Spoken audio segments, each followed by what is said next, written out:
I'm talking about Prey today, the one developed by Arkane Studios and released in 2017, not the one by Human Head Studios that released in 2006. Although I have played that one as well, a long time ago. Other than the name, Arkane's Prey shares very little in common with the 2006 game. Set in an alternate future on the space station Talos 1, Prey puts you in the shoes of Morgan Yu and thrusts you into the middle of a crisis on the station. With a blend of first-person shooter, RPG, and horror mechanics, the gameplay here is extremely compelling, and once I started playing, I couldn't get enough of it.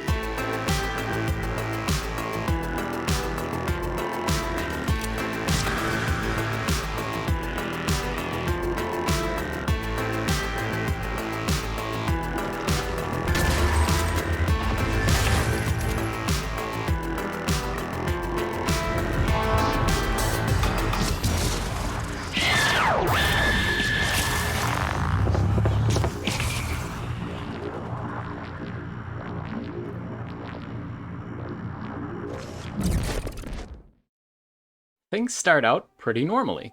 You start by picking whether to play as a male or female character. You're supposed to be launched into orbit to work on the Talos 1 space station with your brother Alex soon, but you have to go through a few tests first. Things go wrong very quickly during these tests when aliens appear and begin killing the examiners. My coffee. It's empty. Oh my god! Security! Security!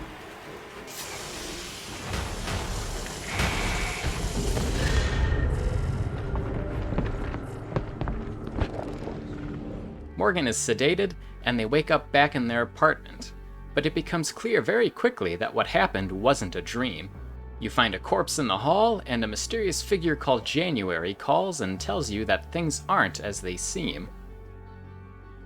January asks you to escape your apartment so they can help you, and shortly thereafter, you find out that you've really been working on Talos 1 for the past 3 years. As the game progresses, more and more of the history of Talos 1 and Morgan's role on it are revealed, but I won't spoil any of that here. The introduction makes a great impression, and it definitely left me wanting to explore and learn more about what was going on.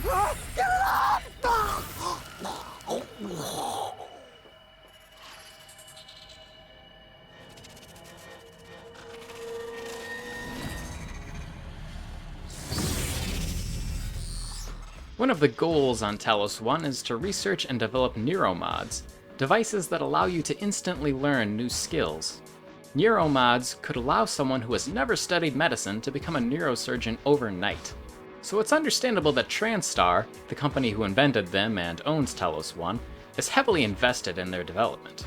Of course, aliens attacking and killing the staff on the station throws a wrench into these plans. These aliens are called Typhon, and you'll be seeing a lot of them as you explore. There are several kinds of Typhon, but most of the time you'll be seeing one of two kinds. Mimics are little spider-like Typhon that can take the form of anything they find laying around, from coffee cups to medkits. They're the source of many jump scares throughout the game, and in the early game I was pretty paranoid about running into them.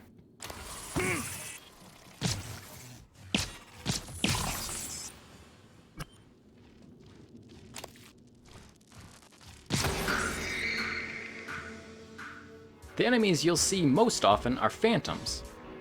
These are bipedal monsters with loud, thumping footsteps. You'll hear them before you see them a lot of the time, and they also cause the lights to flicker when they're nearby. I was horrified of these things in the early game, and the fact that I could hear them before I knew exactly where they were made things so much scarier. Combat can be very intense too, especially early on. Phantoms hit hard, so if you don't deal with them quickly, you'll probably die. I was playing on normal difficulty, and I died several times throughout my playthrough.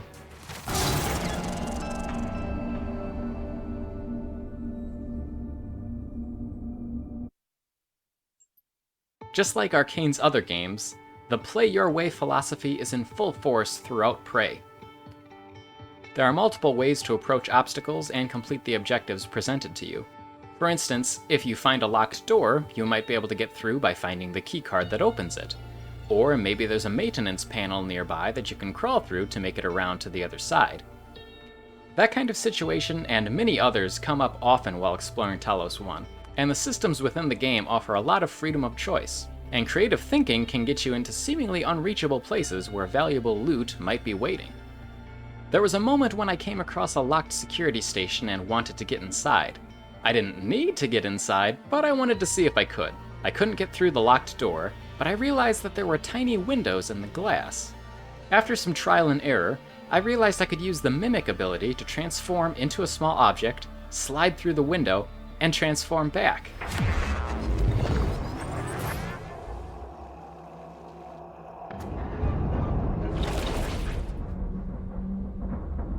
I love how Prey allows for solutions like that, and I would get more use out of that same strategy later with other security stations, as well as making it past barricaded doorways that were otherwise impassable.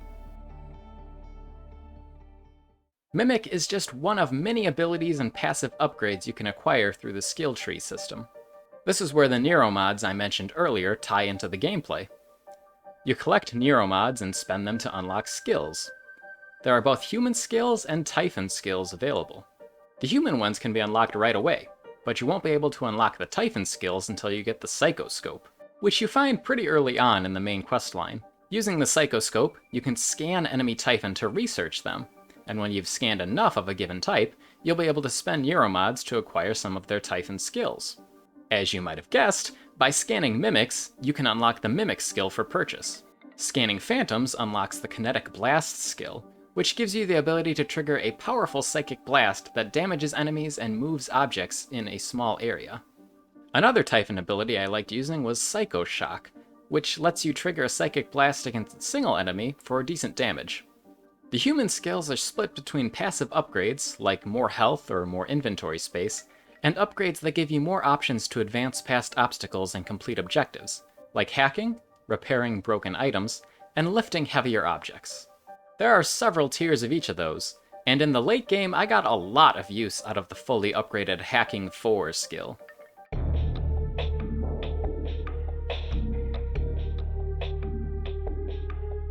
As I've come to expect from having played several of Arkane's other games, the level design here is top-notch. Talos 1 feels very organic and believable, but at the same time the levels are carefully crafted to allow multiple paths through them. The station is composed of several large areas with loading screens between them. In the beginning, you can only go to a few of them, but eventually things open up and you have access to the entire station. You also have many, many optional objectives you can complete, with more becoming available depending on your choices and how much you explore. You might unlock a side quest simply by finding and listening to a transcribe that describes hidden dead drops around the station, that kind of thing. I completed several side quests over the course of my playthrough, but there was still a long list of optional things I didn't do by the time I finished the game. There's a ton of depth here, and if you're into it, there's also a lot of lore to be found. There's plenty of books and emails to read, and you can learn a lot about the station and the people who worked on it if you're interested. While researching for this video, I noticed some interesting things about Prey's voice cast. Many of them have had a lot of roles on TV, in both voice and traditional acting roles, in addition to video games. But for some, like Benedict Wong, who voices Alex, Prey is the only game they've ever been a part of. I wasn't familiar with any of the people in the cast by name, but I'm definitely familiar with some of the characters they've played and voiced over the years. Here is just a few of the cast members I found interesting. Mae Whitman, who plays Roxy Richter in the Scott Pilgrim vs. the World movie, James Hong, who voices Chi Fu in Disney's Mulan, and Tom Kenny, the voice of SpongeBob SquarePants. That last one blew my mind a little bit. Never in a million years did I expect to see the voice of SpongeBob in a game like Prey. Diagnosing superficial injuries. Nothing a portable medical team can handle. I'll have you feeling better soon. Good as new. Please fill out a patient experience questionnaire so I can serve you better next time. I really enjoyed Prey. It was a deeply immersive and rewarding experience. After finishing the game, I watched the NoClip documentary on the making of Prey. They interview several members of the development staff, and some of the games they cite as having influenced Prey are System Shock as well as Arx Fatalis, the first game ever made by Arkane. With how much I enjoyed Prey, I guess I really need to play System Shock 2 at some point, but Arx Fatalis is definitely on my radar now too. There's also the Moon Crash DLC for Prey that I'm looking forward to playing in the near future. The backlog just keeps getting longer. My final time for this one was 17 hours, 31 minutes.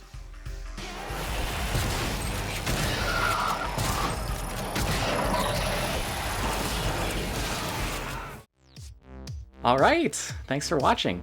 Let me know what you've been playing in the comments down below, and I'll see you in the next video.